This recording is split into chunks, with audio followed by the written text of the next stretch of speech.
Profitable business பில்டிங்ல இன்னைக்கு டே 1. ஒரு சாதாரண இன்டர்ன்ஷிப் ஸ்டூடெண்ட்டோட மண்டையில் வந்த ஒரு சின்ன பிஸ்னஸ் ஐடியாவால் ஒரே ஒரு நாள் வித்ஸ்டாண்ட் பண்ண முடியுமா அப்படின்றது தான் இந்த வீடியோவில் நம்ம பார்க்க போகிறோம். வளன்னு பேசாமல் விஷயத்துக்குள்ளே போயிடலாம். ஹலோ மக்களே, welcome back to our hood empty packet.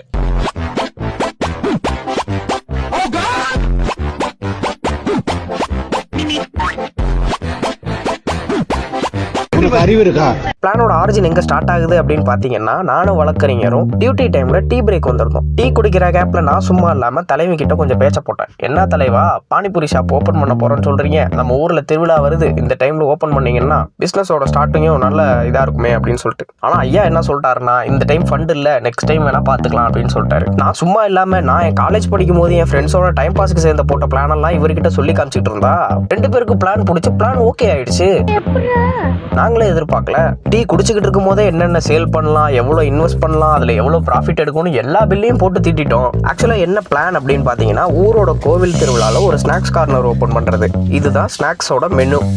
நாங்கள் ஃபஸ்ட்டு போன பிளேஸ் அப்படின்னு பார்த்தீங்கன்னா, ஃப்ரெஞ்ச் ஃப்ரைஸ்க்கான ரா மெட்டீரியல்ஸ் வாங்குறதுக்காக. பட் அங்கேயே எங்களுக்கு தேவையான மற்ற பொருட்களும் கிடச்சிது. என்னென்ன அப்படின்னு பார்த்தீங்கன்னா, பட்டரு, சாஸு, மயோனைஸ், இது எல்லாமே. நாங்களும் ஃபஸ்ட் டைம் பண்ணுறோம் அப்படின்னு சொன்னதுனால அவங்களும் எங்களுக்கு ஹோல்சேல் ப்ரைஸ்லேயே போட்டு கொடுத்தாங்க. அங்கேருந்து வாகனத்தை கிளப்பிட்டு அடுத்து போன இடம் எதுன்னு பார்த்தீங்கன்னா, கும்பகோணம் பெரிய மார்க்கெட். அங்கே எதுக்கு போனோம் அப்படின்னு கேட்டிங்கன்னா, சர்வ் பண்ணுறதுக்காக பேப்பர் கப்ஸ் வாங்குறதுக்காக போனோம். பட் 4-5 கடை ஏறி இறங்கியுமே எங்களுக்கு தேவையான பேப்பர் கப் வந்துட்டு எங்கேயுமே கிடைக்கல. பேப்பர் பிளேட்ஸும் கிடைக்கல, பேப்பர் கப்பும் கிடைக்கல. கடைசி இந்த ஒரு கடையில் மட்டும் பேப்பர் பிளேட்ஸ் மட்டும் கிடைச்சது. சரி, கிடைச்ச வரைக்கும் லாபம் அப்படின்னு சொல்லிட்டு அதையும் வாங்கிட்டோம். நெக்ஸ்ட் வர்றவங்க வந்துட்டு சாப்பிட்றதுக்காக மட்டும் வரமாட்டாங்க, பார்சலும் வாங்குவாங்க அப்படின்றதுக்காக இந்த ஒரு பண்டலையும் சேர்த்து வாங்கிட்டோம். அடுத்து நாங்க போனது எங்க அப்படின்னு பாத்தீங்கன்னா, கும்பகோணம் பெரிய மார்க்கெட். பட் நாங்க போன நேரம் மார்க்கெட்ல யாருமே ஷாப் ஓபன் பண்ணி இல்ல.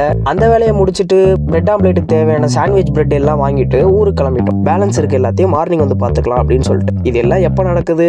டீ கடையில உட்காந்து பிளான போட்டு அன்னைக்கு ஈவினிங்கே நடக்குது. ஊருக்கு வந்து ஷாப்பை எங்க போடலாம் அப்படின்னு சொல்லிட்டு ஸ்பாட் பார்க்கறதுக்காக நானும் வழக்கறிஞரும் வண்டி எடுத்துட்டு கிளம்பிட்டோம். சிக்கனும் நான்வெஜ் தான், முட்டையும் நான்வெஜ் தான், என்ன பேச்சு?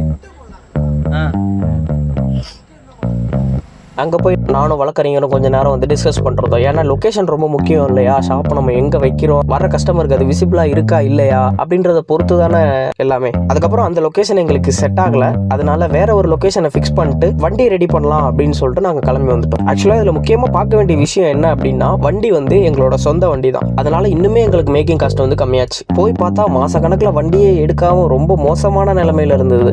அப்புறம் என்ன, ஃபுல்லாக கிளீனிங் ப்ராசஸ் தான்.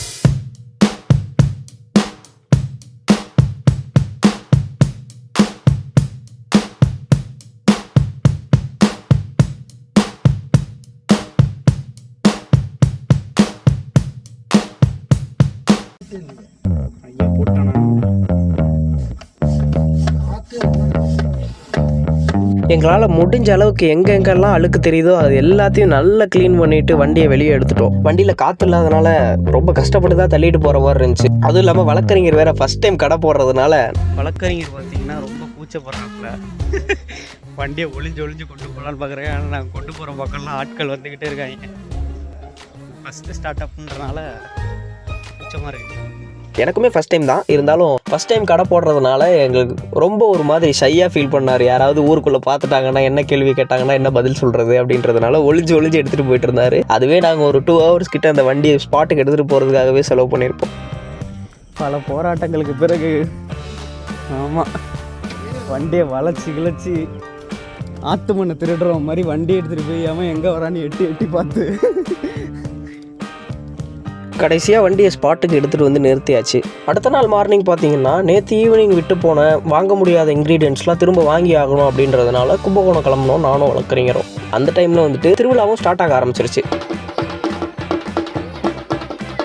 நானும் வழக்கறிஞரும் காலையில் எதுவுமே சாப்பிடாம சீக்கிரமாகவே கிளம்பிட்டோம் அப்படின்றதுனால கும்பகோணத்தில் வந்து ஒரு 2 வடையும் ஒரு காஃபியும் போட்டு அதை முடிச்சுட்டு நாங்கள் கிளம்பின இடம் எங்கன்னு பார்த்தீங்கன்னா, கும்பகோணம் மீன் மார்க்கெட். மீன் மார்க்கெட் எதுக்குடா போகிற அப்படின்னு கேட்டிங்கன்னா, ஐஸ் வாங்குறதுக்காக போனோம். ஆனால் அங்கே போனால் அங்கே ஐஸ் கிடைக்கல. அவங்க ஒரு வேறு லொக்கேஷன் சொன்னாங்க. அங்கே போனோன்னா ஐஸ் கிடச்சிச்சு, அதை வாங்கிட்டோம். நெக்ஸ்ட் நாங்கள் ஒரு இடமா சுற்றிட்டு இருக்க முடியாது அப்படின்னு சொல்லி எல்லா திங்ஸும் கிடைக்கிற மாதிரி கும்பகோணம் குறிஞ்சி மெட்ரோ சூப்பர் மார்க்கெட்டில் வந்துட்டு எல்லா திங்ஸுமே வாங்கிடலாம் அப்படின்னு சொல்லிட்டு நாங்கள் அங்கேயே போயிட்டோம். தப்பு என்ன அப்படின்னு பார்த்தீங்கன்னா, இங்கே தான் நாங்கள் தேவையில்லாத நிறைய இன்க்ரீடியன்ட் இன்க்ரீடியன்ஸை பர்ச்சேஸ் பண்ணோம். அதை வந்துட்டு நாங்கள் கட் பண்ணியிருந்தோம் அப்படின்னா இன்னுமே எங்களால் நிறைய ப்ராஃபிட் பார்த்துக்க முடியும். அதை முடிச்சுட்டு மறுபடியும் கும்பகோணம் மார்க்கெட்டுக்கு வந்து காய்கறி வாங்குறதுக்காக வந்து அங்கே போயிட்டு தேவையான காய்கறி இன்க்ரீடியன்ஸ் எல்லாமே வாங்கிட்டு திருப்பி கிளம்பி வரப்போ அங்கேயே ஹோல்சேலில் முட்டையும் வாங்கிட்டு வந்துட்டோம். வீட்டுக்கு வந்து கேட்டப்போ தான் சொன்னாங்க கொஞ்சம் இன்க்ரீடியன்ஸை மிஸ் பண்ணிட்டீங்க அப்படின்னு சொல்லி. அதனால ஊரில் இருக்க ஒரு லோக்கல் ஷாப்பில் கொஞ்சம் திங்ஸ்லாம் வாங்கி கொடுத்தாச்சு. இவ்வளோ பண்ண நாங்கள் கடைசியாக தான் வந்துட்டு கேஸை ரெடி பண்ணோம். கேஸ் தான் எங்களுக்கு ஒரு பெரிய பிரச்சனையாகவே இருந்தது. ஏன்னா எங்களுக்கு எங்கேயுமே கேஸ் கிடைக்கல. வீட்டில் கேட்டால் செருப்பால் அடிப்பாங்க. அதனால வந்துட்டு நாங்கள் புதுசாக தான் கேஸ் வந்துட்டு வாங்க வேண்டியதாக இருந்துச்சு. எங்கள் வீட்டில் இருந்த ஒரு எம்டி சிலிண்டரை திருப்பி ஃபில் பண்ணி அதை வந்துட்டு நாங்கள் எங்கள் ஷாப்புக்காக யூஸ் பண்ணிக்கிட்டோம். பேலன்ஸ் இருந்த கேஸை வீட்டிலேயே கொடுத்துட்டோம். அதுக்கப்புறம் ஒரு திங்ஸாக பைக்கில் கொண்டு வந்து இங்கே வச்சு எல்லாத்தையும் ரெடி பண்ணுறதுக்கு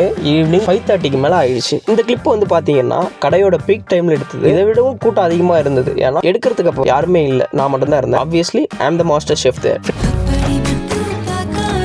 ஃப்ரீயாக இருக்க டைமில் அப்பப்போ கொஞ்சம் கிளிப்ஸ் எடுத்து சேவ் பண்ணி வச்சுக்கிட்டேன். ஒரு உண்மையை சொல்லணும்னா ஷாப் ஓப்பன் பண்ணி தான் நான் பிரெட் ஆம்லேட்டை மாஸ்டரே பண்ணேன். இதுக்கு முன்னாடி வந்துட்டு அரைக்குறை தான். பட் ரொம்ப கஷ்டமாக இருந்தது. ஏன்னா அடுப்பில் நிற்கிறது வந்துட்டு எனக்கு பழக்கம் கிடையாது. ரொம்பவே புதுசான ஒரு விஷயம் தான். அதனால நிறைய அங்கங்கே சூடு வாங்கிக்கினேன். அந்த எண்ணெய் புகை அது எல்லாமே வந்துட்டு ஃபேஸில் படிஞ்சு ஒரு மாதிரி இரிட்டேஷனாகவே இருந்தது. அது ரொம்ப கஷ்டமாக இருந்தது. கரெக்டாக கடையோட க்ளோசிங் டைமில் பார்த்தீங்க அப்படின்னா கடையில் இருந்த முக்கால்வாசி நாங்கள் இன்வெஸ்ட் பண்ண எல்லா திங்ஸுமே சேல் ஆயிடுச்சு. டைம் ஆக மற்ற ஃபெலோஸ்லாம் வந்து கடையை க்ளோஸ் பண்ணோன்னே அவங்க சாப்பிடணுன்றதுக்காக எங்கள் ஷாப்புக்கு வந்தாங்க. அப்பயும் வந்துட்டு கொஞ்சம் வந்துட்டு எங்களுக்கு வந்துட்டு ரன் ஆகிட்டு இருந்தது. எல்லாத்தையும் முடிச்சுட்டு நாங்கள் கடையை எப்போ க்ளோஸ் பண்ணோம் அப்படின்னு பார்த்தீங்கன்னா கிட்டத்தட்ட 1:30க்கு தான் நாங்கள் வந்துட்டு கடையை க்ளோஸ் பண்ணோம். ஏன்னா அங்கேருந்த ஃபெலோஸும் வந்துட்டு கடையை சாத்திட்டு எங்ககிட்ட தான் சாப்பிட வந்தாங்க. இது எல்லாமே பண்ணுறதுக்கு நாங்கள் 5,000 இன்வெஸ்ட் பண்ணோம். இந்த 5,000 எங்களுக்கு ப்ராஃபிட் வந்துச்சா அப்படின்னு கேட்டிங்கன்னா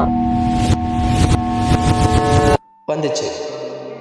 பட் நாங்கள் என்ன தப்பு பண்ணோம் அப்படின்னா தேவையில்லாத இன்க்ரீடியன்ஸ்லாம் நிறைய இன்வெஸ்ட் பண்ண ஆரம்பிச்சோம். அதில் யூஸ் பண்ணாத இன்க்ரீடியன்ஸுமே நிறையவே இருந்தது. இதனால என்ன ஆச்சு அப்படின்னா தேவையில்லாத இன்க்ரீடியன்ஸில் செலவு பண்ண அமௌண்ட் வந்துட்டு ப்ராஃபிட்டில் அடி வாங்க ஆரம்பிச்சிருச்சு. இதனால எங்களுக்கு ப்ராஃபிட்டில் வந்த அமௌண்ட் வந்துட்டு ரொம்பவே கம்மி தான். ஆக மொத்தத்தில் இந்த பிஸ்னஸில் வித்ஸ்டாண்ட் பண்ண முடியுமா அப்படின்னு கேட்டிங்கன்னா நாங்கள் பண்ணிட்டோம். நாங்கள் போட்ட உழைப்புக்கு எங்களுக்கு அந்த பலன் கிடைச்சதா அப்படின்னு கேட்டிங்கன்னா அது ஒரு 50% தான். அதை விட நாங்கள் அதிகமாகவே கஷ்டப்பட்டிருக்கோம். இருந்தாலும் நெக்ஸ்ட் டைம் பண்ணும்போது இன்னும் நல்லா பண்ணலாம் அப்படின்ற ஒரு மோட்டிவேஷனோடவே கிளம்பி வந்துட்டோம். ஸோ மக்களே, உங்களுக்கு ஒரு விஷயம் பண்ணணும் அப்படின்னு தோணுதுன்னா லாஸோ ப்ராஃபிட்டோ அதை பற்றி யோசிக்காமல் பக்காவாக பிளான் பண்ணி இறங்குனீங்க அப்படின்னா கண்டிப்பாக உங்களுக்கு மிஞ்சிறது ப்ராஃபிட் தான். என்ன மேபி அந்த ப்ராஃபிட் அப் ஆர் லோவாக இருக்கலாம், மற்றபடி அது உங்களுக்கு லாஸாக போய் முடியாது. நீங்களும் எங்களை மாதிரி இப்போ தான் ஃபர்ஸ்ட் டைம் ஆரம்பிக்கிறீங்க அப்படின்னா உங்கள்கிட்ட இருக்க இன்க்ரீடியன்ஸை நீங்கள் வந்துட்டு ரொம்ப எவ்வளோ சிக்கனமாக யூஸ் பண்ண முடியுமோ அந்த மாதிரி யூஸ் பண்ணுங்கள். ஃபார் எக்ஸாம்பிள் இப்போ வந்துட்டு உப்பு, சர்க்கரை அந்த மாதிரிலாம் எதுவும் எடுக்கிறீங்கன்னா உங்கள் வீட்டிலேருந்தே எடுத்துக்க முடியும் அப்படின்னா வீட்டில் இருக்க திங்ஸே எடுத்துக்கோங்க. அதே மாதிரி கடையில் திங்ஸ் முடிய ப்ராஃபிட்லேருந்து எடுத்து மறுபடியும் திங்ஸ் வாங்கி மறுபடியும் அதை வந்துட்டு சேல் பண்ணாதீங்க. அது வந்துட்டு உங்களுக்கு பின்னாடி பெரிய பிரச்சனையில் கொண்டாந்து விட்டுரும். ஏன்னா இந்த மிஸ்டேக்கை நாங்களும் பண்ணோம். உங்கள் கடையோட லொக்கேஷனை நல்லா ஃபிக்ஸ் பண்ணுங்கள். மெனு வந்துட்டு யூசர் ஃப்ரெண்ட்லியாக வந்துட்டு பிரிண்ட் பண்ணுங்கள். நீங்கள் நல்ல குவாலிட்டியில் ப்ரொவைட் பண்ணிங்கன்னா நீங்கள் வித்ஸ்டாண்ட் பண்ணுறதை யாராலையும் தடுக்க முடியாது. ஸோ மக்களே, வீடியோ இதோட முடிச்சுக்கலாம். வீடியோ நல்லா இருந்துச்சுன்னா லைக் பண்ணுங்கள், ஷேர் பண்ணுங்கள். நம்ம 100 சப்ஸ்கிரைபர்ஸ் ரீச் பண்ணிட்டோம். இன்னும் நல்லா சப்போர்ட் பண்ணுங்கள். நெக்ஸ்ட் வீடியோவில் பார்க்கலாம். Good bye. என்னை யாராலையும் அழிக்க முடியாது, நானே அழிச்சிட்டேன்.